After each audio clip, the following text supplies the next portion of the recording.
Assalamualaikum warahmatullahi wabarakatuh. Alhamdulillah, alhamdulillah hamdan katsiran kama amar. Asyhadu an la ilaha illallah wahdahu la syarikalah. Amma ba'du. Semoga segala puji bagi Allah.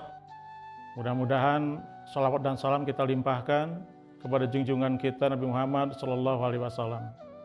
Ikhwan fillah yang dirahmati Allah, insyaallah pada kesempatan ini kita akan bahas tentang keutamaan bulan Ramadan. Ketika menginjak bulan Ramadan, umat Islam, umat mukmin, mereka bergembira. Di mana-mana tertulis marhaban ya Ramadan. Makanya ada sebuah ungkapan dari Rasulullah SAW yang buat kita bersemangat untuk melaksanakan bulan Ramadan. Beliau berkata, andaikan semua manusia mengetahui keutamaan bulan Ramadan. Di antara beliau menyebutkan berlipat gandanya pahala, maka mereka akan menginginkan semua bulan adalah bulan Ramadan. Oleh karenanya insya Allah hari ini kita akan bahas tentang keutamaan bulan Ramadan.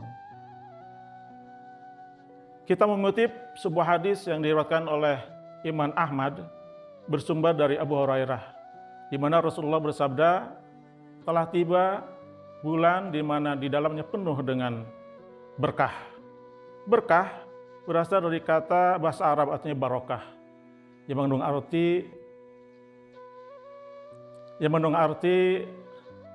mengandung kebaikan yang banyak. Hadirin, atau bisa juga dimanakan segala sesuatu yang mendatang kebaikan bagi manusia. Itulah arti barokah. Berkah kita bisa lihat dengan mata telanjang, para jamaah. Ikhwan fillah, kita lihat masjid-masjid pada penuh. Bukan hanya masjid, pasar-pasar pada penuh. Pedagang mendapatkan pahala, mendapatkan harga berlipat ganda, keuntungan berlipat ganda. Fakir miskin, anak-anak yatim, dengan adanya sedekah, dengan adanya zakat, mereka bisa makan dan bisa membeli pakaian yang baru. Itulah arti berkah yang disampaikan Rasulullah SAW. Kita bisa merasakannya.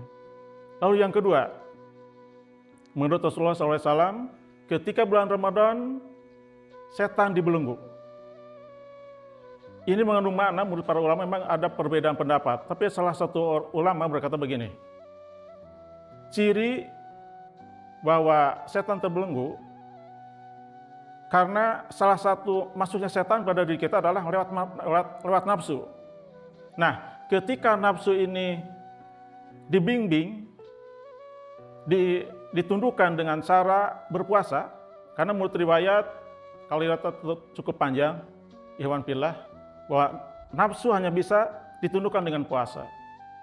Ketika kita berpuasa, lalu hari-hari kita dipenuhi dengan bacaan Al-Quran, zikir, sholat, dan amal yang lain. Maka ketika itu setan dari golongan manusia atau dari golongan jin tidak akan mampu menggoda kita. Itulah makna bahwa setan baik dari golongan jin maupun manusia akan terbelenggu. Tidak ada jalan untuk menggoda kita. Kita mungkin pernah membaca kisah Yusuf, di mana di sana disebutkan nafsu ada dibagi dua. Ada nafsu amarah bisu, di mana nafsu ini adalah cenderung untuk selalu mengajak kepada perbuatan maksiat. Dan ada nafsu lawamah, nafsu yang memang benar-benar telah dibimbing oleh Allah. Di antaranya Nabi Yusuf tidak pernah, atau Juleha tidak bisa menggoda Nabi Yusuf alaihissalam. Karena Nabi Yusuf mempunyai nafsu yang benar-benar dibimbing oleh Allah Subhanahu wa taala. Lalu yang ketiga, menurut hadis ini, salah satu keutamaan bulan Ramadan adalah dibukakan pintu surga dan ditutup pintu neraka. Hadirin ikhwan fillah yang dirahmati Allah, mengapa berkata demikian? Karena ternyata ikhwan fillah, kita masing-masing punya surga dan neraka. Saya kutip dari hadis yang begitu panjang tentang peristiwa dalam barjah.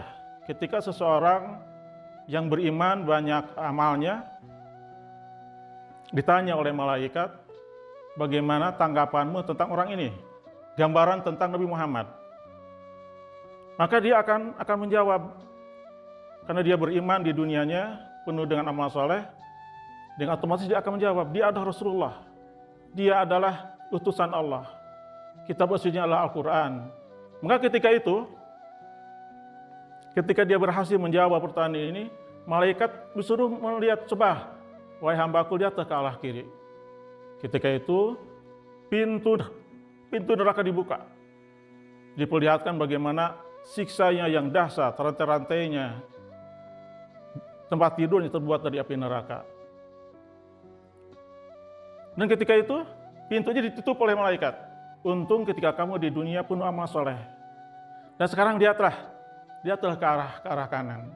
Maka ketika itu pintu surga dibuka. Diperlihatkan surga yang begitu indah, dengan kenikmatan yang tidak pernah terlihat oleh mata, tidak pernah terbesit dalam hati bagaimana keindahannya.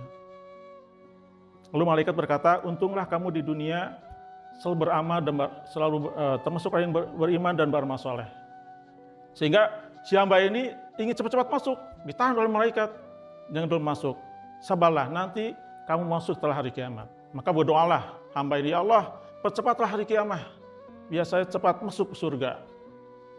Makanya ketika bulan Ramadan, khusus bagi orang-orang yang beriman, yang melaksanakan puasa dengan sungguh-sungguh, beribadah dengan sungguh-sungguh, pintu neraka tetap akan tertutup dan pintu surga akan terbuka. Dan yang terakhir, salah satu kelebihan bulan Ramadan adalah ada suatu malam yang dimana pahalanya sama dengan 1000 bulan. Hal ini tercantum dalam surat Al-Qadar.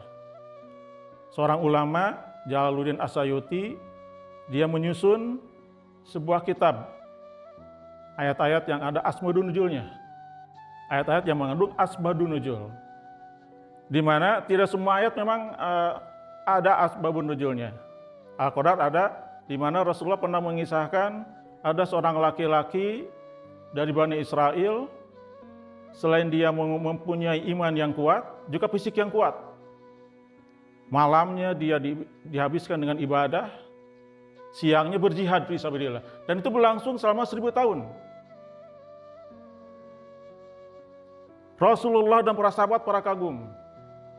Maka ketika itu turunlah surat Al-Qadar, di mana memberitakan kepada umat Muhammad ada suatu malam, Lailatul Qadar khairum min alfi syahr, dalam surat Al-Qadar ayat 3, di mana kalau kita melakukan amal soleh di malam itu, maka pahalanya akan dilipat gandakan sama dengan 1000 bulan.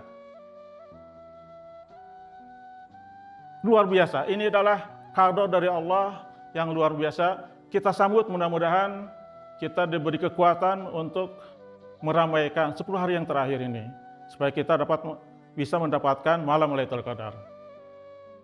Mudah-mudahan bisa bermanfaat meskipun singkat, khususnya bagi pembicara yang salah dari diri sendiri, yang benar dari Allah Subhanahu wa taala. Wassalamualaikum warahmatullahi wabarakatuh.